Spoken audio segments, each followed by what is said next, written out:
if I look at my own experience, I really didn't have much of a choice. I started looking for a first job after army, and back then I was only armed with O level. So I just find whatever is available, and back then call center was a thing. So my first job was with StarHub lor. Like don't worry about cultural fit. It's okay. You can choose that in your second job or your third job. Yeah. Your first job is not permanent, right? It's not slavery. You can leave one. Yeah. So get like do what you need to do to have your life first, and then it's always easier to start somewhere and move on than to start from completely zero. Yeah. Just go to practice selling yourself, right? Tell people what you have done, and then you can get live feedback, because sometimes people paste them black. Sometimes people just immediately disinterested. So you can see, okay, how I should tweak my story, how I should practice my pitch, because your pitch and you selling yourself sounds very different telling a person than practicing in front of the mirror.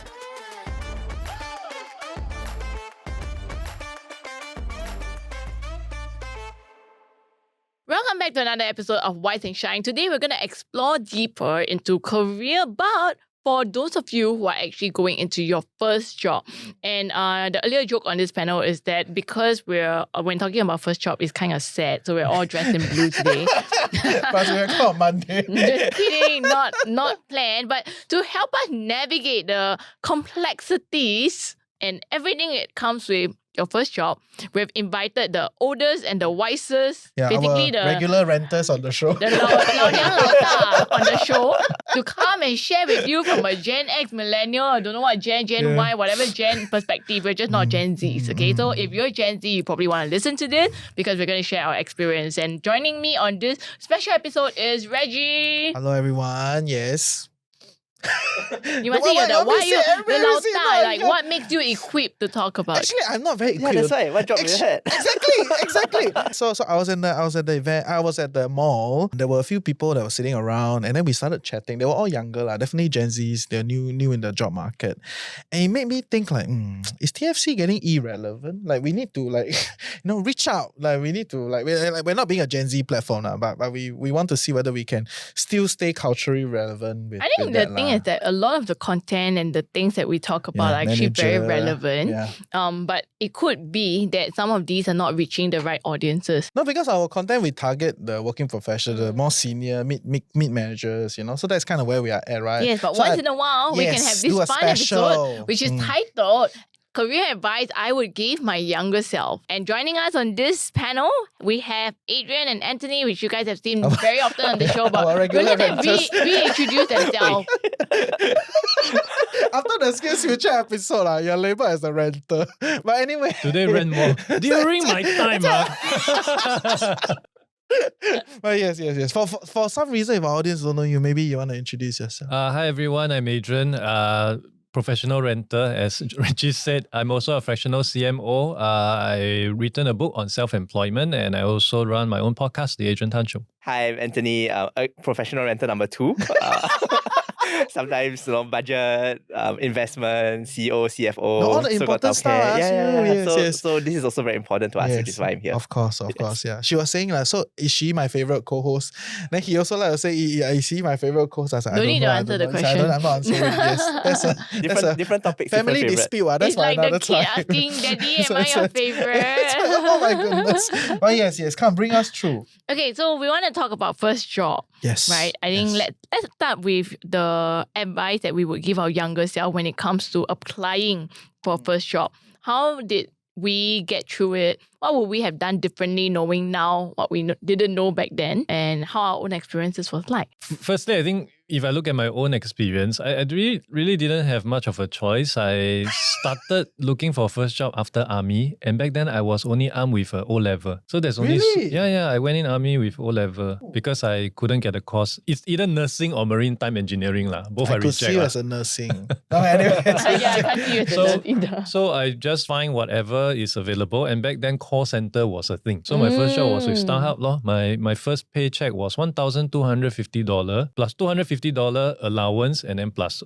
overtime pay lah. Oh. Yeah, so that was just what, and back then it was really attractive because StarHub was a new brand and all that. So if I have to turn back time and give myself, I'm still stuck with an O level. I don't know what kind of advice I can give. Wait, so at the point in time, was StarHub like the cool employer? Was that pay package? Wow, we really sound like old people show. Yeah. benefit. Yeah. So was that already considered like one of the best options out there? It was one of the best options for people like me, I guess. Yeah, and for anyone who can find something. Service industry was just an up and coming thing, and call center was highly sought after. So the number of people that they rejected was also sky high. Okay. Then what made you get it versus the many others who applied? Especially since you said you only had an O-level cert. I think I was lucky because I was like the second or third batch. So they have a timeline to hit ma.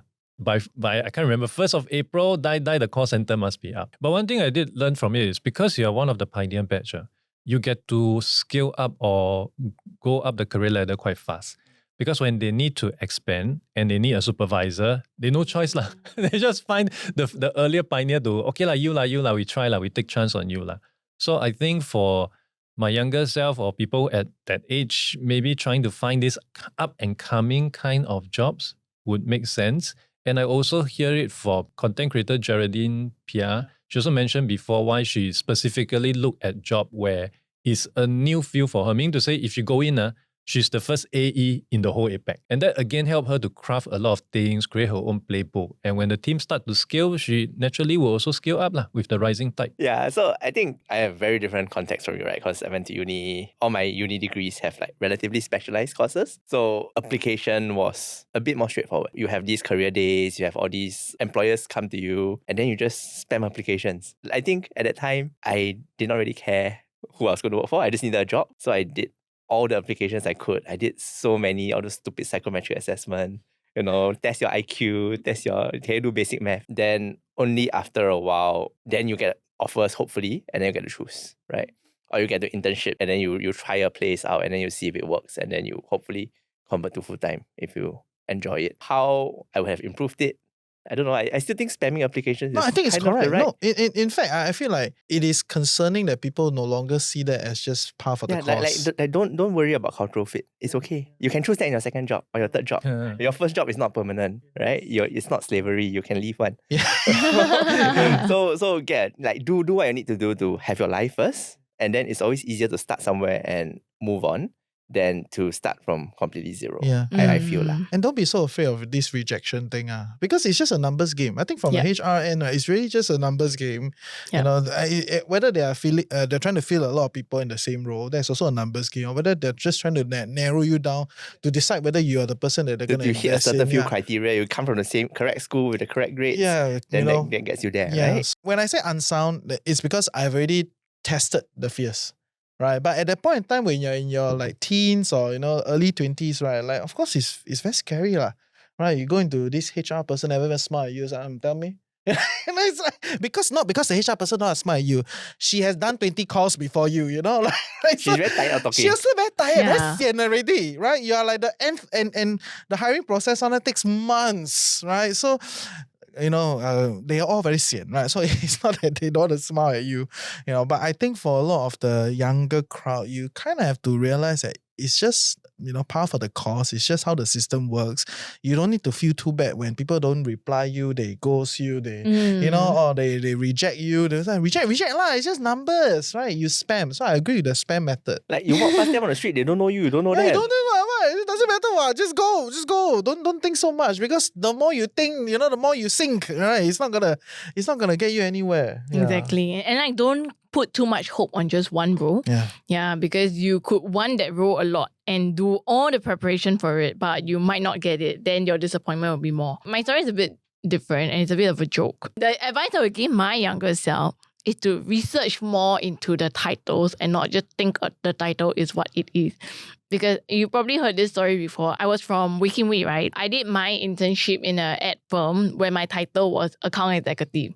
So I thought like, hey, since that was my internship, why not I just continue with it after I graduated, right? So I looked up account executive and I had no idea account executive also means sales. Yeah, so that was a shock for me because the account executive in the advertising firm does not do sales.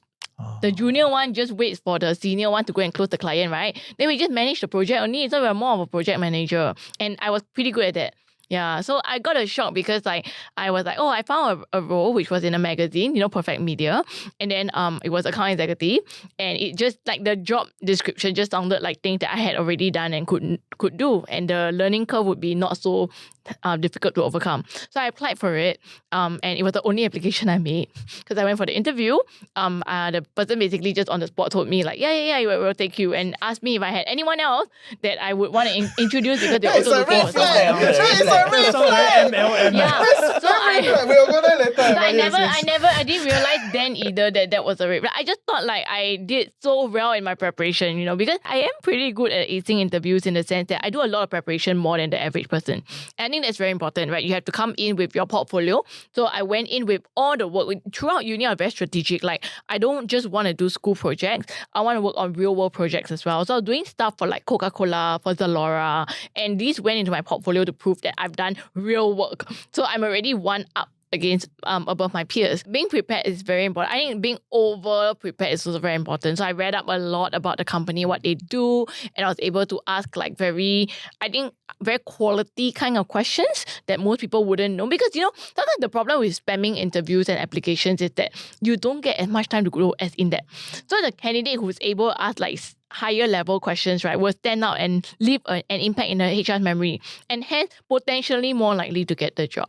No, I think there's two parts, okay? Before we go into the red flag, right? I think there's two parts. The first part, which is a spam, right? When you spam, of course, you cannot be studying every single shit that you're spamming, right? You have a pretty much generic, then you just go around and you dump it everywhere. But if you're going for the interview, that means for some reason you've gone through the process and they're going to interview you, please go and study the thing. One other point in my approach or volume is that, okay, maybe I'm not as good at selling myself, right? So I like interviews because they are practice. Just go to practice selling yourself, right? Tell people what you have done. And then you can get live feedback because sometimes people face them black. Sometimes people just immediately disinterested. So you can see, okay, how I should tweak my story, how I should practice my pitch. Because your pitch and you selling yourself sounds very different telling a person than practicing in front of the mirror. And of course, you might have to tailor a bit here and there because this firm good in this one, that firm good in that one. But at the end of the day, they all think they're good. They all think they're special. So how much do you really have to tailor? I want to join because you're a leader. Sure. Who says they're not a leader? You can use for every single one.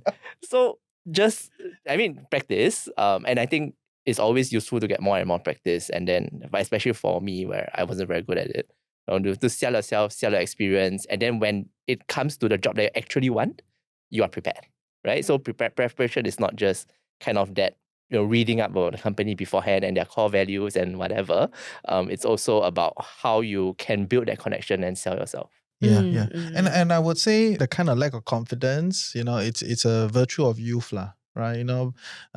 Because you can study all the best schools and everything, which they will keep brainwashing you that you're great, right? Which is okay, well and good. But once you're at the cusp of joining the industry, right, all these anxieties and all this will come. Don't need to work on them too much, okay? Because I think too many people spend too much effort there. What you need to do is to really be damn good at that thing itself, and then let the confidence kind of come out from there, right? Which will never happen before you join the industry. So tarik a bit, think like what Anthony say, go, you can use it as an experience. And I've heard some people say that you go for all the interviews of the jobs that you don't really want first. Right? Then as practice. Then the later ones, those are high stakes. Right? So you keep them at the end. And it's always great if you already have some offer, then you go for the next interview. The game is different. Very, very gusto. Like when my sales is struggling, every deal is okay. When my sales is solid, this one wait, relax. That one, okay. It's very normal. This is just humans playing a game, right? So if you already have something in the pocket, your next few interviews will be even better. I think as much we talk about like being prepared and having practice, it's also important, and this is what I'll definitely say for all the younger folks. There is a very thin line between selling yourself with confidence and being arrogant. And if the HR can smell, like especially when I'm on the opposite end of the table, right? If I sense or I suspect that this candidate is arrogant and not confident, I would not take that person because so arrogance please later on can don't have say some your issues. flaw is you're too perfectionist. Lah. Yes, oh my gosh, yes, That's all. that too. I care too much. I care too much. I don't go there. Yeah. What do you think? Because you've been on that side, hiring a lot of people and all that. So how does that work for you? I think for younger people especially, yes, you really need to level up if you're looking at a lot of competition out there right now. And I think there are indeed a lot of competition. Many years ago, I remember when I spoke with the career services people at SMU, their record or their stats back then was, how many % of our students we can place into jobs 6 months before graduate. And they're then proud about it, because it's 100%.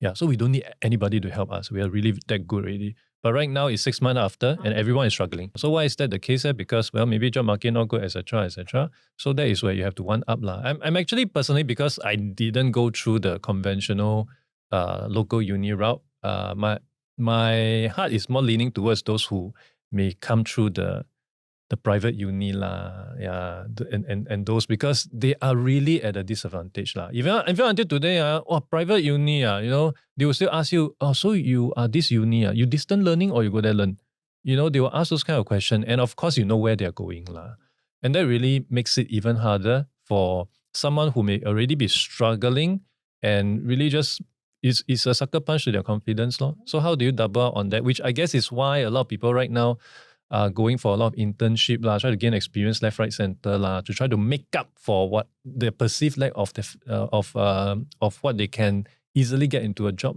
I had one point on interviews, right? And this was something that I actually learned. So in before my first job, and this was the interview that actually got me my first job, I did the research, I looked at the partners, looked at what deals they worked on, that sort of thing. And I went to the interview and I said, so what was this deal? What was it like? That sort of thing. I was like, what deal? Right? Completely irrelevant to him, even though it was on his public CV. But what mattered and what I think ultimately got me a job was that we got along well and we were both fans of Liverpool Football Club. So I think sometimes, we can prepare all the technical bits and Singaporeans are great at that. But we also need to remember that at the end of the day, the person hiring you is a person. As a fresh grad, I feel a lot like the job is to train you. They want somebody that they can train and they want somebody that they can get along with, so that when times are tough and when it's difficult, you don't have an asshole going around with a black face essentially. It's true. Right? So personality is important as well. And as you sell, as you tell your stories, as you tell all your experience, your personality should also show through that. I'm a team player, I'm good to work with, I'm easygoing, I won't be too nail about things here and there. And that might mean that you get taken advantage of. During your interview, when you ask your questions or that, try to get people to tell you what they're interested in and you'll find something in common, right? Because that is the typical networking thing. You build that relationship, you build that connection. All we talked about was living in Tiong Bahru. Hey, I hope you're enjoying Wise and Shine so far. I'm your host Reggie, aka your chief financial coconut, and for us to continue to do this show so that you become a tad bit wiser every week, you gotta like, share, subscribe, help us beat the algorithm. But even more importantly, if you can, comment in the comment section below. Let us know your thoughts and also some questions that you would love us to answer. Yep, now back to the show. It's true. Yeah, that's a great point actually, because when the hiring manager needs to place someone, the vibe they feel with the fresh grad is very important. Sure. And I think the problem with a lot of us, we all make the same mistake, right? When we go in and we're trying to get the first job, we're only thinking about ourselves. Like, I want the role, can you give me the role? How much can I get? How many days of leave and what benefits? We forget to put ourselves in that person's shoes as well. And just like exactly what you said, recognizing that the person across us on the table is someone who's going to be our boss, our manager, they are also, just like how we are looking for the job, they are also looking for the person that they will most enjoy working with, who will not give them trouble, who's not so arrogant enough that when they try to teach something, the person will, fan lian, take it negatively, or even worse, like when try to give constructive feedback, you get really pissed off and you get offended. Hair grow is the worst. But anyway, yes. Hair grow. Hair grow, exactly. Yes, passive aggressive. And in fact, I think this is something that doesn't really get captured as much during interviews. So the candidate who understands this and actually can demonstrate, maybe that is the edge in today's world, because over preparation is not the edge anymore. Definitely. I've done agency recruitment for about 11 years. Interviewed countless number of people. And I realized even until today, a lot of hiring managers are not professionally trained on how to interview people in a structured and behavioral manner.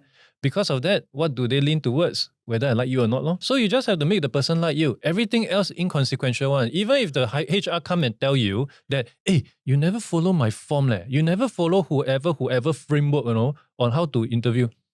I just want to hire, can or not?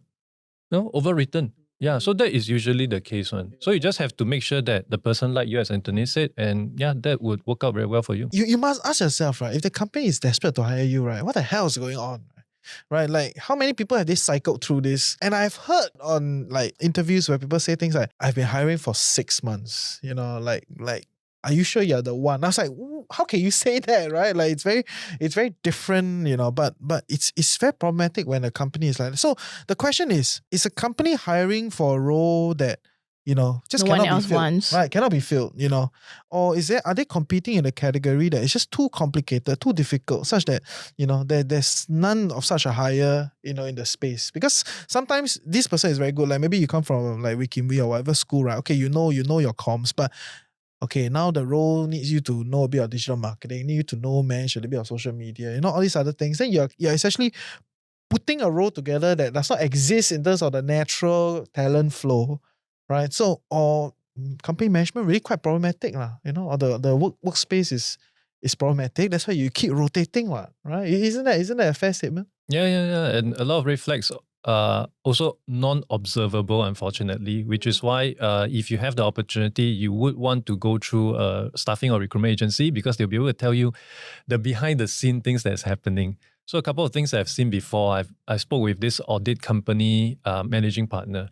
Oh, we will never hire anyone from Hwa Chong. I'm like, huh? Why? So as I dig more, then I realized, ACS boys, 50 over years old still have the Got vendetta, high school wake up lah, library. please lah. Hey, what era already? No wonder the MRT must build through your area. Okay, anyway. Chill. And then there was another Chinese company I spoke with, and they're like, 我们的陈总只要人家属龙属虎 That one and so on. Wow. Then what about all these others? We will never hire them. And what if your people are already those horoscope? They can never be promoted. So those are things, unfortunately, for people outside of it, they wouldn't be able to tell. But for intermediaries like me, I get to hear all these inside Much stories. less for fresh grad. But Of of course, for the more observable kind, I think there are some very... Okay, again, if you look at your first job as your last job, which shouldn't be the case, but assuming it is, I think the easiest signal is you look at whoever is interviewing you and ask yourself, do I want to be like this person?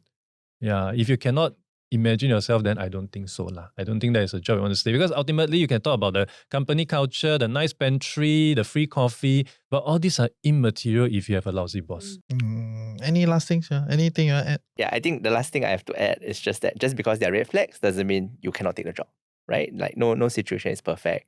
Sometimes it's just a matter of going in, sucking it up for a year or two, especially if, culture is not great, but there's a brand name to it.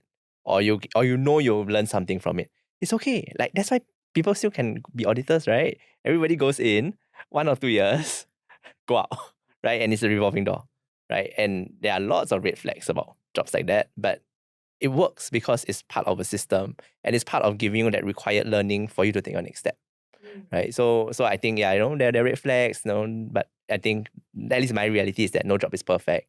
You can always find the next one after you enter this one. But having said that, when I was doing career coaching, right, one of my clients, she went into taxation. She really got scarred by one of the big four, and she never really recovered from it. Yeah, she continued to stay in other big four, but she just couldn't perform. Constantly cannot perform. But could she not get out of big four? She could. Because I mean, that's like kind of swapping A for B, right? That's true lah. That's true Yeah. lah. I think it's also a justification of the amount of time and money she spent in the degree program. So she just want to continue that. But I guess, again, based on what she told me, she was quite traumatized by the entire experience. But to your point, No, yes, I'm traumatized by my first job also. Really? Yeah. Can share I a was little also bit more? traumatized by my first job. I think I just worked so much and gave up so much else that you never really recovered from it lah. Right? I was working like 8 to 3 every day for months on end. 8 a.m. to 3 a.m. Yeah. So like my parents never saw me, and I was still living at home, bloody far away. So annoying. I think there was once I told my boss, if this additional bonus you gave me for working harder, I can go work at McDonald's and earn more per hour. Right? 10 years down the line, I acknowledge that the experience that I gained, the skills that I learned, still put me in good state. So I will never go back, even if they would promote me. I don't really get along with my bosses there anymore, even though we still say hi and we run into each other on deals and things like that. At the end of the day, I did get something out of it. Right? And I think this was something that one of my seniors told me when I was half breaking down in the office. You can forget about your deals, whatever you worked on, but you will always bring something away. And that your experience is what you'll bring away with you. Right? And that is something that nobody can take away. Even a bad experience is an experience. Yeah. Agree. My first job was traumatizing as well. My boss actually sued Suddenly me. this is a trauma. Therapy session. Therapy. See old people like that one. Yeah, But- you're old enough, you can therapy. So what happened was that long story short, it's a sales related role the AE So role. that role lah. Right, Yeah, that role in a media firm. And I Is had it also to one of the big ones? No, it's Okay. a smaller one. Okay. So I had to go and get like sponsors and sponsorships. And who knew right now? Actually, that it's so relevant to what we do. Okay, but who would have known? Anyway, so when I left, in fact, I left at the peak and I was due to get a lot of commission. I didn't mind, and I understand that when you walk away from those kind of jobs, right, the later part, you won't get one because you need to be there to get. Okay, but the payment that should have come in when I was there did not come. Yeah, and I was very angry because at that point in time, actually it's not even a lot. It's just $4,000. Now I'm like, why I go and fight so hard for Back just then it's a lot. 4,000? Yes, back then it was a lot for me. So I was very shocked. I was like, okay, maybe I just have to deal with it. I walk away. Then I got a bigger shock because I got headhunted to join their competitor. Okay, so I know got non-compete. So they sued me over the non-compete. Ah. Yes. So I sued them back. Mm. Yeah, I mean, number one, I had to spend a lot of money and it was very traumatizing me because this is my first job. I'm so young. Like, what did I do to deserve all of this? And now I had to go and consult lawyers, pay for the lawyer's fee to understand like, what is this non-compete? Can enforce or cannot enforce. But because I went through that, I learned that non-compete cannot enforce in Singapore. And that has is been... not legal advice. Let's not take this as legal advice. Not legal advice. Please seek a licensed lawyer. Just sharing Sorry, my just to- experience. Yeah, just to make sure. Yes. Yeah, but I mean, at least I learned that in my case it wasn't. So it made It's a me bit of a less grey afraid zone in lah. the future when I was moving jobs and staying within the same industry. Because the truth is, a lot of us will stay in the same industry if we can, right? The skill set is just transferable. It's easier to just go to a competitor. But if we're so scared of that non-compete, it really like paralyzes us. I know that later on in my next move also to another competitor, I really like my boss. So although I knew now that the non-compete was non-enforceable, out of respect, I honored the 3 months. So I took that time to go and do my own thing. Then after that, then I do. But it wasn't because I was afraid of a lawsuit anymore. This time I had the faith that it wouldn't. Yeah. So I think that whole experience made me like a lot stronger. I learned a lot of things and I grew more confident in myself as a worker. And if not for the experience, like if younger Dawn didn't go through experience, I don't think I would be who I am today. For sure. Yeah. So when we say the first job might not be a forever job, even if it No, really it will sucks, not be a forever job. I you guarantee can get you. out It's of very it. hard. Yeah. Yeah, but you will learn something as a survivor when you survive a red flag. Yeah. So you want to talk about it, right? Yeah, Yes, tell us a bit about the internship So thing. I've been reading articles about how the younger folks I these really feel days like we're studying have specimens, you know. internship We're so stacking. Yeah, please. Like that was very new to me and I cannot comprehend because in my era, I do one internship. It's already tiring enough on top of my studies. How do folks do multiple internships? And is that really necessary? Yes. Tell me. I think in the current era, that is the most straightforward, right? Because each internship is not only an internship for you to know the firm and all that. It is an internship to hopefully get a return offer, right? Like hopefully you finish your internship and then they have a program to convert interns into full grads, right? And actually I was having this conversation with my wife the other day as well. And she was like, yeah, the best thing to do is to keep interning at the same place, right? So you intern at, team A in big org B, and then you go intern again another year at another team, right? So the hiring managers all know you. You are known quantity. It's easier to get a return offer, right? Rather than having 3 different organizations in your CV, just go back to the same place, right? And I mean, at the end of the day, this is an arms race lah. Last time when you and I were graduating, people only had one, at most two. So if you had two or three, it's like, wow, you're amazing. But now everybody has like two or three. So There's someone with 9 I saw. Oh my no, gosh. and then some people now take a gap year to do internships, right? They do a 1-year internship, and take a break from school, academic leave of absence, to build up more experience so that when you can apply, so even if they don't get a written offer, when you apply for a fresh grad job, they say, oh yeah, I have 2 years worth of internship experiences because I did 3 normal internships and 1 month full year one, right? So it's all, it's a bit of an arms race and it's a bit unfortunate. It is an arms race. Yeah, but it's a way of trying to get a leg up lah, right? You show you have more experience, you show that people want you, because it's all a signal, right? All these organizations wanted you. They want me so bad, they tell me to drop out for a while. Yes. But then they didn't want me bad enough to give me a return offer. Right? That's the unsaid part. I mean, you can come up with a story for that and justify that away, right, in your interview prep. But I think that has unfortunately become the way that things are now. And employers with more power would rather do that. Because then they get, more better known quantities. Because I mean, every time I get trainees, it's really a bit of a crapshoot how good they are. It's true. I see their CVs, I see their grades. They all look good one. I talk to them. That doesn't matter. Doesn't right? matter, yes. It's so hard to justify. Yeah. Or it's so hard to make sure that somebody you bring in is the right fit and has the right attitude. Because everybody will say the correct things during an interview. Nobody will go and interview and say, hey, no, actually I'm very lazy. I just want to go home at 6. Right? No, in fact, if you say that, I will be a bit more perked up. I was like, tell me more, right? Like, because most people say the same thing. Yes. So, it's just the way life is now, unfortunately. And if you don't want to find that race or you don't want to run that race, you just have to find a different race to win it. I think it's very subjected to the market condition. Obviously, right now, condition not good. I remember during a better time, I was doing a career fair at NUS, and you can really see the behavior of the local students versus the foreign students. Day one career fair, before the gate open, all the foreign students already queue up. And then they'll come in, take a notebook and pen. Oh, this one. The local student, 12 o'clock, in slipper, walk in. Okay, go and eat already. Because they are already guaranteed a job. Yeah, but right now it's almost the opposite.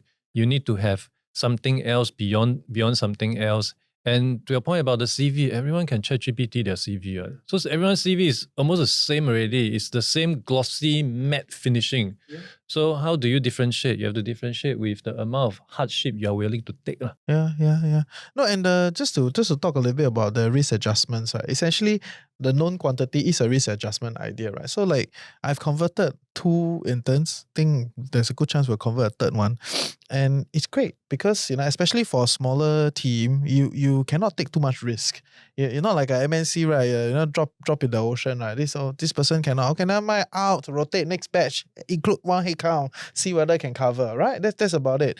So, but for a smaller team, everybody matters. So, when I look at it, it's like, if you're good at the internship, I'll try my very best to convert you, right? So I would say that is what you probably want to look for if you want literally like a 1 leg up in the game, right? And I personally think smaller teams may have a higher propensity to convert, than bigger teams, because bigger teams have, the whole gamut of strategies to recruit, and they have like cohorts, when they bring people in, there are cohorts and cohorts of them.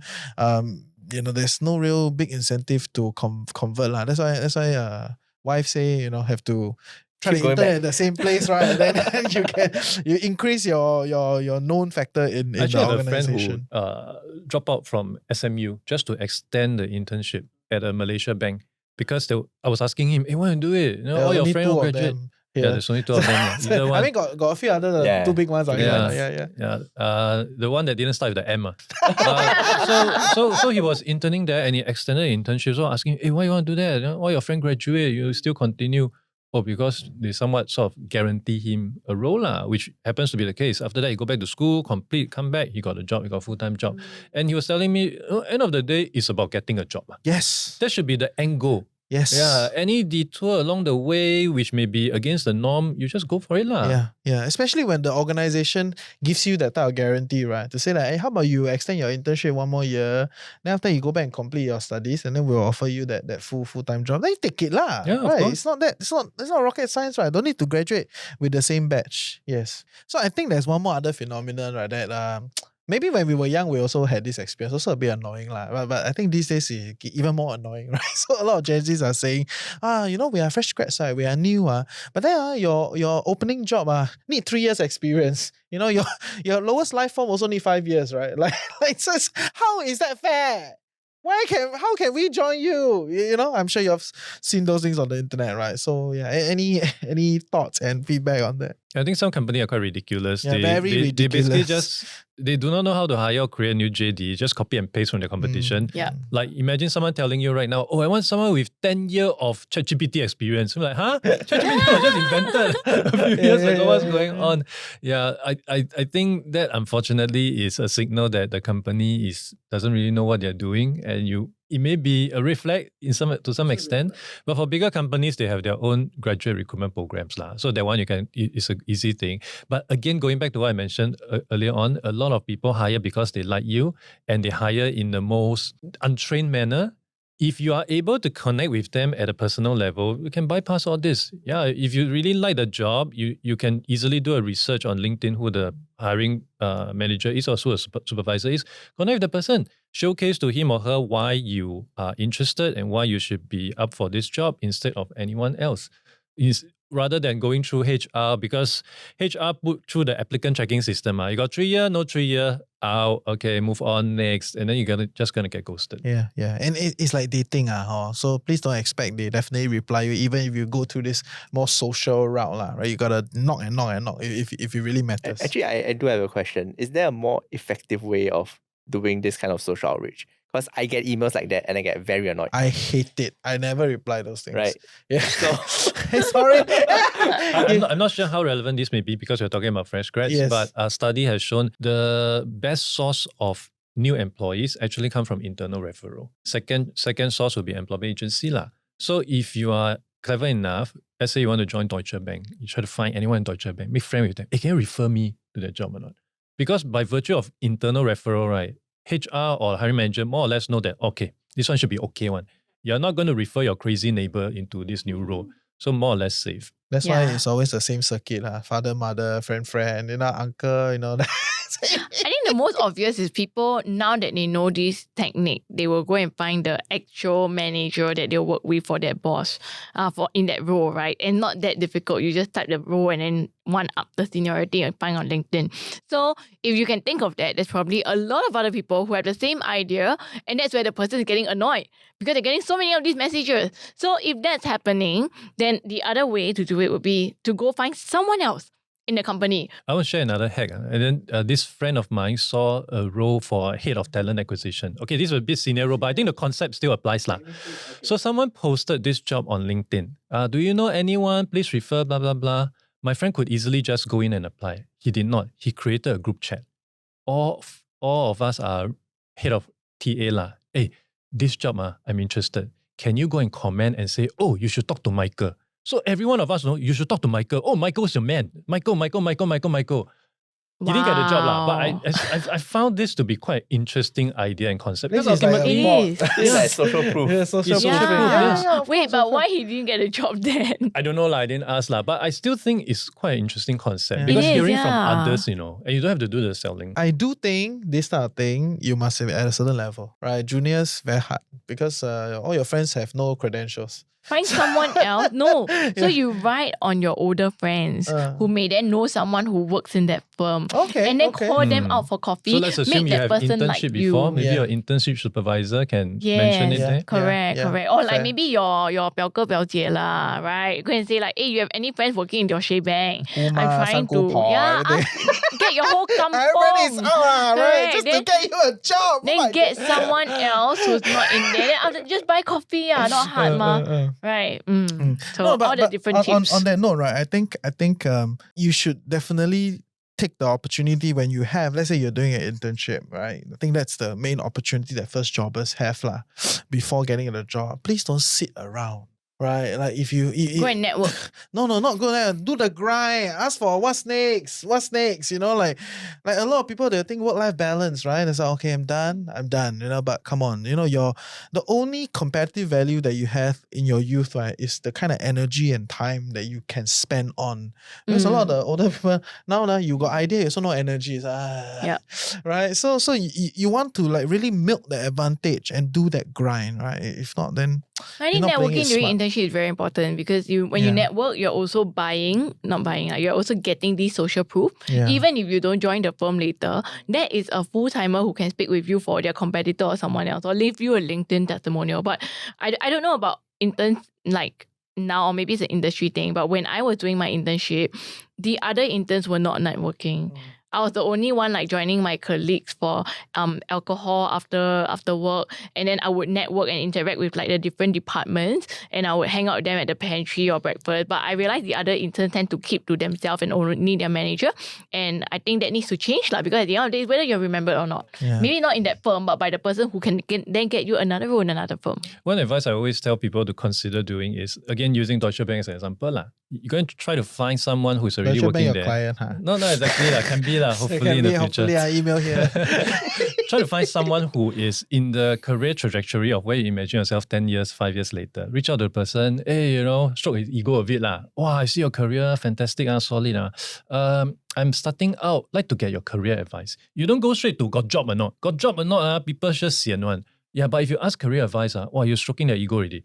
And psychologically, they'll see, hey, this is like the younger version of me. When I was struggling, nobody helped me. I'm going to help you. Because in helping you, I'm like helping my younger version.